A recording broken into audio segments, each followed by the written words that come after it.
ជំរាបសួរបងប្អូនអំពូមីងទាំងអស់គ្នាថ្ងៃនេះខ្ញុំមកធ្វើត្រីអប់មីស៊ូបែបចិនម្ដងមួយថ្ងៃនេះគឺថាម្ហូបចិនជាប់គ្នារហូតហ្មងបងប្អូនអើយជាដំបូងគឺខ្ញុំមានត្រីចំនួនមួយក្បាលនេះឯងបងប្អូនអើយខ្ញុំយកវាមកពុះជាពីរអញ្ចឹងណាបន្ទាប់មកទៀតគឺខ្ញុំយកវាមកកាត់បែបនេះបងប្អូនមិនមែនកាត់ទេច្រឡំវាយកវាមកវាសាច់វាជាកង់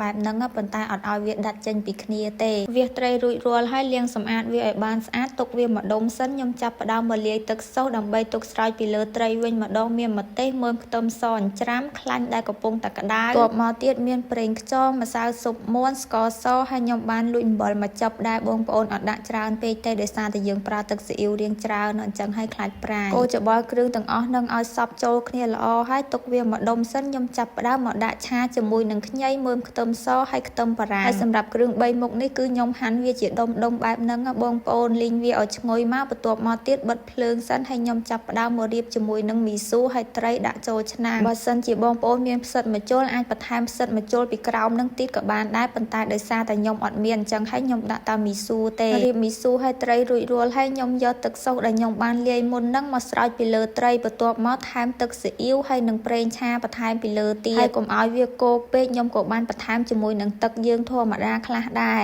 ម្ហូបមួយមុខហ្នឹងបងប្អូនឃើញហើយកុំថាខ្លាញ់ច្រើនណាព្រោះអីខ្លាញ់ដែលខ្ញុំដាក់នេះគឺខ្ញុំបន្ថយច្រើនណាបងប្អូននៅតែ60ទៅ70%អីទេបើតាមតែដាក់ហ្មងមិនមែនប៉ុណ្្នឹងទេនិយាយទៅម្ហូបចិនមួយមុខណាក៏ត្រូវតែមានខ្លាញ់ដែរបងប្អូនហើយដាក់ខ្លាញ់កាន់តែច្រើនគឺកាន់តែឆ្ងាញ់ហើយខ្ញុំខ្លាញ់ច្រើនពេកហូបទៅឆាប់ទលាន់ណាបងប្អូនហើយបើគ្រួសាររបស់ប្តីខ្ញុំវិញទាំងម៉ែក្មេកប៉ាក្មេកខ្ញុំអីហ្នឹងនិយាយពីថាឲ្យតែខ្លាញ់ច្រើនដឹងតែពួកគាត់ថាឆ្ងាញ់ហើយសារតែទំនៀមទម្លាប់គេគឺហូបបែបហ្នឹងឯងបងប្អូនហើយកលេចមកមើលត្រីរបស់ខ្ញុំវិញឆ្អិនហើយចុងក្រោយខ្ញុំបានបន្ថែមជាមួយនឹងស្លឹកខ្ទឹមពីលើទៀតដើម្បីឲ្យកាន់តែឈ្ងុយអញ្ចឹងណាធ្វើម្ហូបឆ្អិនរួចរាល់ប្តីរបស់ខ្ញុំក៏គាត់មកពីធ្វើការវិញល្មមអញ្ចឹងហើយក៏លើកយកម្ហូបទាន់ក្តៅហើយនិយាយពីថាដាក់មកទាំងខ្ទះចឹងហ្មងបងប្អូនហើយដោយសារតែដុសចេញពីឆ្នាំងអត់កើតទេដុសទៅវាបែកត្រីខ្លីខ្លះអស់ដល់ពេលអញ្ចឹងមានណាក៏លើកមកដាក់ពីមុខទាំងខ្ទះចឹងហ្មងទៅបងប្អូនហើយល្ងាចនេះមានម្ហូបតាមមុខនឹងទេមកបងប្អូនអំពូមីងម្ហូបបាយល្ងាចជាមួយខ្ញុំទាំងអស់គ្នាប៉ុន្តែខ្ញុំល្ងាចនេះគ្មានហូបបាយទេបងប្អូនហើយពួកអីដាក់មីស៊ូឲ្យច្រើនហ្នឹងនឹកឃើញថាហូបតាមមីស៊ូនឹងលេងហ្មងខ្ញុំតែធ្វើម្ហូបអីមានដាក់លាយមីស៊ូអញ្ចឹងភាគច្រើនខ្ញុំអត់ហូបបាយទេខ្ញុំចូលចិត្តហូបមីស៊ូនឹងលេងអញ្ចឹងណាហើយបើកូនពៅខ្ញុំនេះវិញចាម៉ោង10កន្លះយប់ហើយងើបមកដែរ